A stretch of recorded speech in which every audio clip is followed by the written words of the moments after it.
अस्सलाम वालेकुम दोस्तों, आप इस वक्त मौजूद हैं पाक ईवीज़ यूट्यूब चैनल पे और मेरे पास इस वक्त मौजूद है ओरीवो बी 2। तो आज की वीडियो के अंदर हम इसका डीप एनालिसिस करेंगे और जानने की कोशिश करेंगे कि इस इलेक्ट्रिक स्कूटर के अंदर क्या क्या फीचर्स और क्या क्या फंक्शंस मौजूद हैं। इससे पहले भी हम ओरीवो G9 का रिव्यू कर चुके हैं, तो बहुत ही ज़बरदस्त किस्म का मिड रेंज में ये इलेक्ट्रिक स्कूटर पाकिस्तानी मार्केट के अंदर मौजूद है। तो सबसे पहले हम इसके स्पेक्स के ऊपर एक नज़र डाल लेते हैं, उसके बाद हम इसका डीप एनालिसिस करेंगे और लास्ट पे इसके प्राइस टैग के ऊपर भी बात करते हैं। बैटरी पैक की बात करें तो चिल्वी ब्रांड की ग्राफीन बैटरीज का इस्तेमाल इसके अंदर किया गया है, जिनकी तादाद 5 है। टोटल वोल्ट 60 और एम्पेयर 26 है, यानी कि हमें इसके अंदर बैकअप कैपेसिटी 1.56 किलोवाट और मिलने वाली है। 4 एम्पेयर के चार्जर का इस्तेमाल किया जाएगा और चार्जिंग टाइम 6 से 8 घंटे बनने वाला है। इलेक्ट्रिसिटी कंजम्पशन अप्रोक्सीमेटली 1.8 यूनिट होगी। एक बैटरी का वेट 7.2 kg जबकि 5 बैटरीज का वेट 36 kg होगा। तकरीबन 800 से 1000 चार्जिंग साइकिल्स कंपनी क्लेम है, जबकि इसकी हमें 12 मंथ की वारंटी भी मिलने वाली है।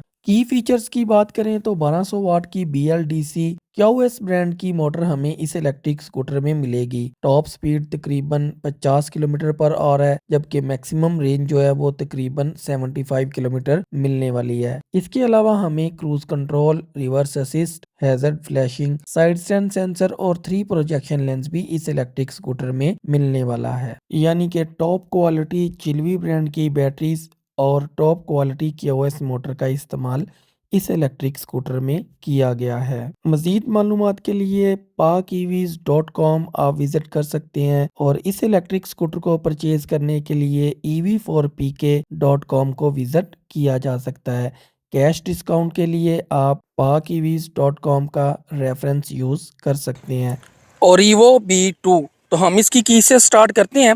सेम वैसे ही जैसा कि हम इससे पहले भी एक रिव्यू के अंदर बता चुके हैं कि ओरीवो G9 के अंदर भी उन्होंने NFC कार्ड, रिमोट और कीज़ यानी कि तीनों चीज़ें दी थी। आमतौर पे यही हो रहा है कि हमें या NFC कार्ड मिलते हैं या रिमोट मिलता है। तो इस इलेक्ट्रिक स्कूटर के अंदर हमें NFC कार्ड भी मिल रहे हैं, उसके अलावा रिमोट भी यहाँ पे मौजूद है। तो की के फंक्शन देख लेते हैं। की को अगर हम एंटर करते हैं, यहाँ पे एंटर करके राइट साइड पे मूव करते हैं, तो ये इलेक्ट्रिक स्कूटर जो है वो ऑन हो जाता है। इसी तरह मैं इसी पोजीशन पे इसको अगर लेफ़्ट मूव करता हूँ तो इसकी जो अंडर सीट स्टोरेज है उसको देख लेते हैं, ये ओपन हो जाती है। और इसी तरह अगर मैं इसके हैंडल की पोजीशन को लेफ़्ट रखता हूँ और इसको पुश करके लेफ़्ट मूव करता हूँ तो इसका हैंडल जो है वो लॉक हो जाएगा। रिमोट के ऊपर देख लेते हैं, यहाँ पे 3 बटन है। अगर मैं सेंटर वाले बटन को, फ्लैश के बटन को डबल प्रेस करता हूँ यहाँ पे, तो ये इलेक्ट्रिक स्कूटर ऑन हो जाएगा। इसी तरह ऊपर अनलॉक के बटन को प्रेस करता हूँ तो ऑफ हो जाएगा और नीचे जो बटन है इसको प्रेस करता हूँ तो ये सेंट्रल लॉकिंग में चला जाएगा। चेक करते हैं, सेंट्रल लॉकिंग में बीप करना इसने स्टार्ट कर दिया है। इसी तरह यहाँ पे NFC कार्ड भी है। NFC कार्ड का इस्तेमाल देख लेते हैं। जैसे ही मैं इसको मीटर के ऊपर यानी कि डिस्प्ले के ऊपर इसको टैप करता हूँ तो ये ऑन हो जाता है और सेकंड टैप के ऊपर ऑफ हो जाता है। हम देखते हैं कि ये क्या पूरे, अच्छा, जहाँ पे सिर्फ स्क्रीन है वहाँ तक, यानी कि जहाँ पे डिस्प्ले के नंबर आ रहे हैं वहाँ तक आप टैप करेंगे तो ये ऑन और ऑफ़ का फंक्शन काम करेगा। इसी तरह हैंड ग्रिप के ऊपर हम देखते हैं अगर, तो यहाँ पे हमें थोड़ा सा टेक्सचर मिलने वाला है इसके थ्रोटल के ऊपर, और इसके साथ ही, इसके थ्रोटल के साथ ही यहाँ पे भी एक बटन यानी कि सेपरेट हमें मिल रहा है क्रूज़ कंट्रोल का। इसको जैसे ही मैं अगर इसको चला के और क्रूज़ कंट्रोल का बटन प्रेस करता हूँ तो ये जो इलेक्ट्रिक स्कूटर है एक ही पोजीशन के ऊपर, एक ही स्पीड के ऊपर स्टक हो जाएगा। इसी तरह ऊपर वाली साइड पे मुझे हेडलाइट का बटन मिल रहा है। 0 की पोजीशन के ऊपर कोई भी इसकी लाइट नहीं चलेगी, जबकि पोजीशन 1 के ऊपर DRL चलना स्टार्ट हो जाते हैं और पोजीशन 2 के ऊपर इसकी लो बीम चलना स्टार्ट हो जाती है। इसी तरह नीचे जो है हमें मोड के बटन मिल रहे हैं। मोड यहाँ पे 3 है, हम उसको प्रेस करेंगे, 1, 2 और 3 यानी कि मोड हमें यहाँ पे मिलने वाले हैं। उसके साथ पार्किंग का बटन है, पार्किंग के बटन को प्रेस करेंगे तो इलेक्ट्रिक स्कूटर जो है वो पार्किंग पोजीशन में चला जाएगा। इसी तरह लेफ़्ट साइड पे हमें सबसे ऊपर इंडिकेटर का बटन मिल जाता है। मैनुअल बटन है, लेफ़्ट और राइट साइड पे मूव करके हम इंडिकेटर का यूज़ कर सकते हैं। उसके अलावा नीचे हमें हाई लो बीम का बटन मिलता है। जैसे ही हम इस बटन को प्रेस करते हैं तो एक मरतबा हाई बीम ऑन हो जाएगी और दूसरी मरतबा प्रेस करने पे हाई बीम ऑफ हो जाएगी। उसके साथ हमें यहाँ पे बेल का बटन मिल रहा है, हॉर्न का बटन है, हॉर्न काफ़ी ज़्यादा है, यानी कि आवाज़ उसकी नॉर्मल से ज़्यादा यहाँ पे आ रही है। इसके साथ हैंड ग्रिप के ऊपर हमें रिवर्स का बटन भी यहाँ पे मिल रहा है और ये थोड़ा सा क्वालिटी वाला है, यानी कि निस्बतन जो क्रूज़ कंट्रोल का बटन हमें राइट साइड पे मिलता है, इसकी जो क्वालिटी है, बिल्ड क्वालिटी उससे बेहतर है। इसी तरह हमें नीचे जो है यहाँ पे हैज़र्ड का बटन मिल रहा है। हैज़र्ड का बटन ये है कि डबल फ्लैशिंग, चारों इंडिकेटर्स जो हैं वो एट अ टाइम ब्लिंक करना स्टार्ट कर देंगे। और इसके साथ साथ हमें इसकी यानी कि यहाँ पे बीप भी आती है साथ, बहुत ज़्यादा, यानी कि निस्बतन ज़्यादा है। इसी तरह हम डिस्प्ले से नीचे ज़रा डैशबोर्ड की तरफ आएँ तो हमें यहाँ पे यूएसबी पोर्ट भी मिलेगी। यूएसबी पोर्ट से आप अपना मोबाइल वगैरह चार्ज कर सकते हैं।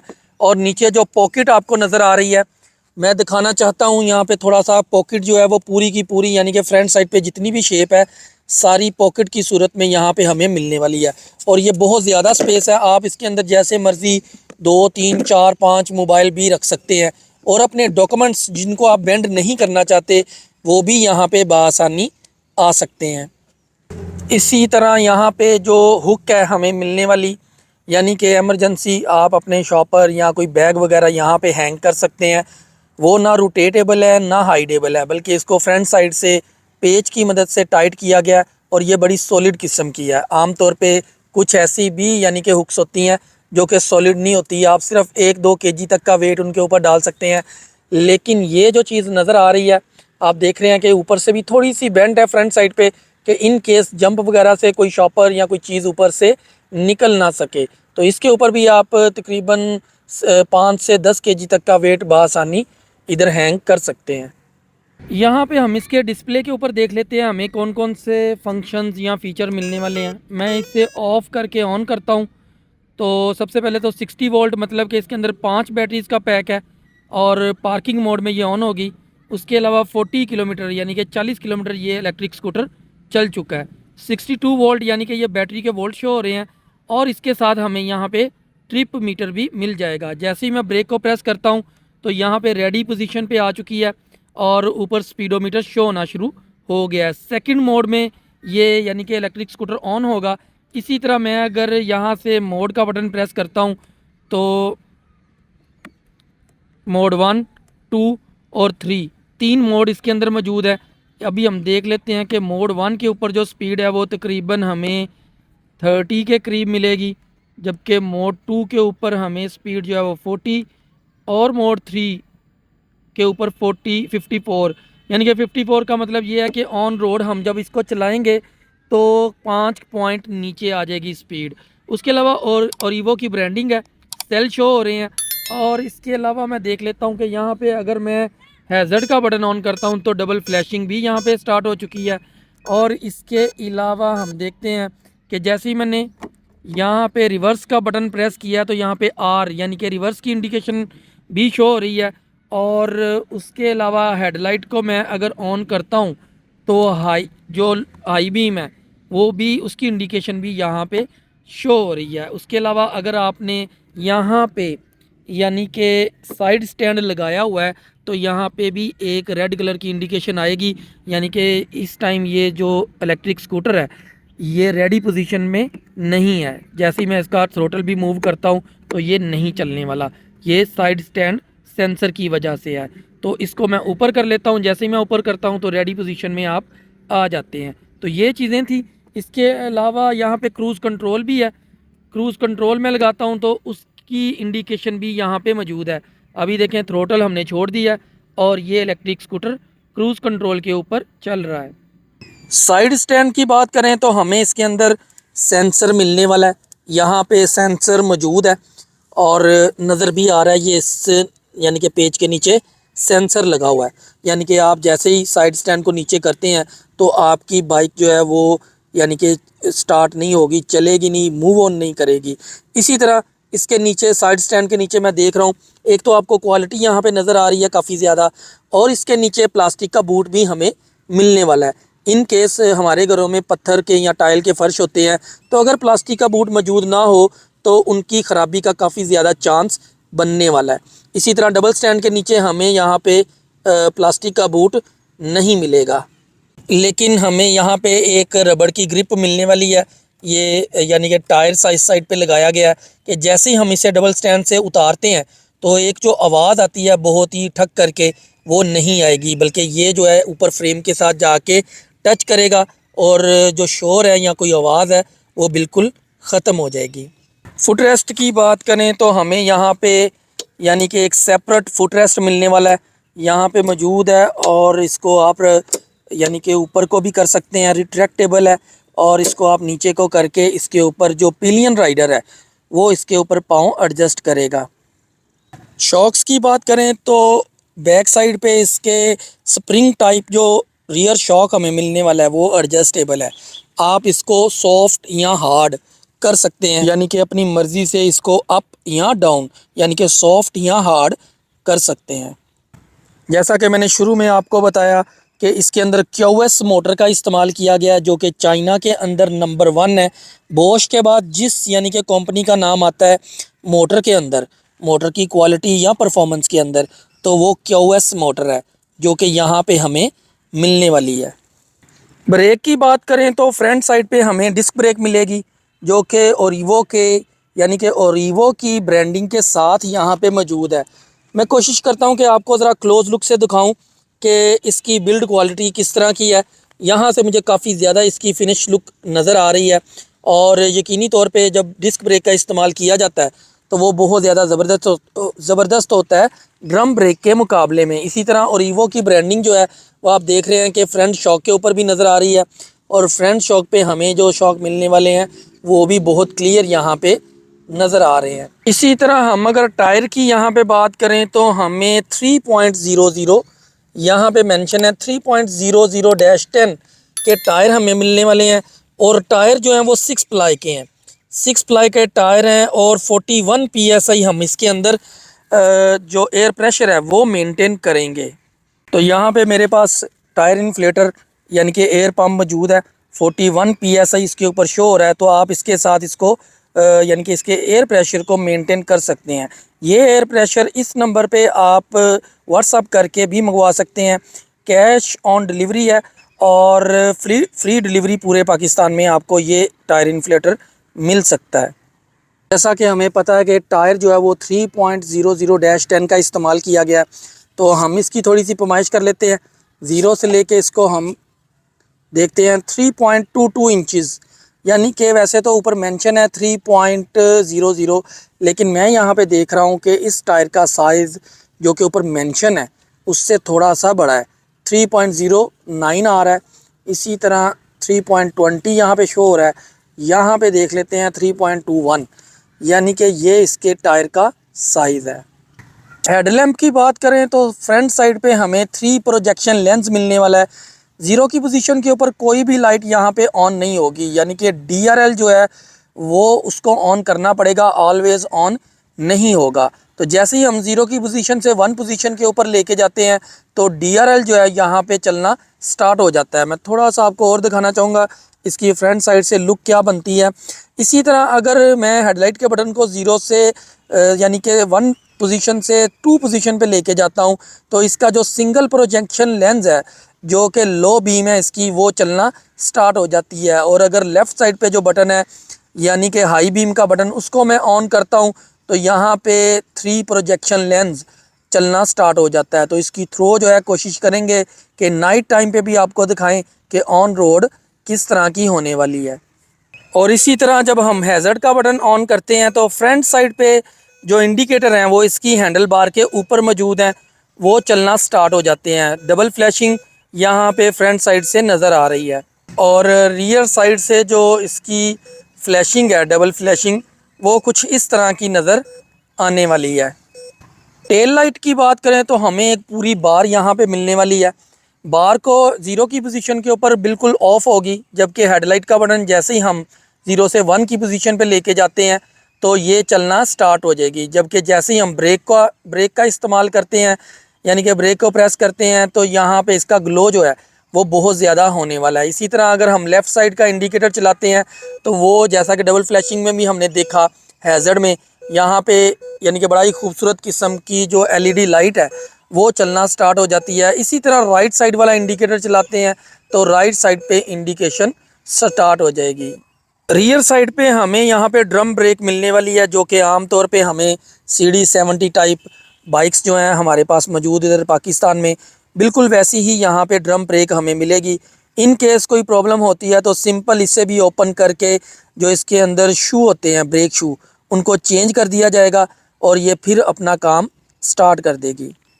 क्योंकि इसके अंदर 3.00-10 यानी कि 10 इंचज़ के टायर का इस्तेमाल किया गया है, तो आप कह सकते हैं कि मैक्सिमम जो इसके अंदर हमें ग्राउंड क्लियरेंस मिलने वाली है वो निस्बतन ज़्यादा है।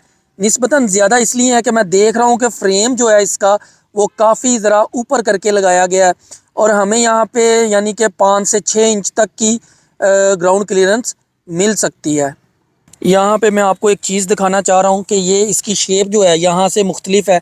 आम तौर पे जो इलेक्ट्रिक स्कूटर होते हैं उनकी शेप यहाँ से बिल्कुल बराबर होती है, जबकि ये इलेक्ट्रिक स्कूटर जो है इसकी शेप थोड़ी सी फुट प्लेट के पास से मुख्तलिफ होने वाली है। अभी हम इसकी थोड़ी मेजरमेंट कर लेते हैं। सीट की मेजरमेंट हम कर लेते हैं। यहाँ पे हमें तकरीबन जो है वो 22 इंच, और अगर थोड़ी सी और भी स्पेस यहाँ पे देख लें तो मैक्सिमम 23 इंच की स्पेस हमें सीट के ऊपर मिलने वाली है। इसी तरह हम फुट प्लेट को यहाँ पे देख लेते हैं। फुट प्लेट के ऊपर आप कोई भी रोज़मर्रा की ज़िंदगी में कोई यानी कि पानी की बोतल या गैस का सिलेंडर वगैरह बआसानी आप यहाँ पे रख सकते हैं। यहाँ पे हमें स्पेस तकरीबन 14 से 15 इंच इसकी यानी कि लेंथ है फ्रंट टू बैक।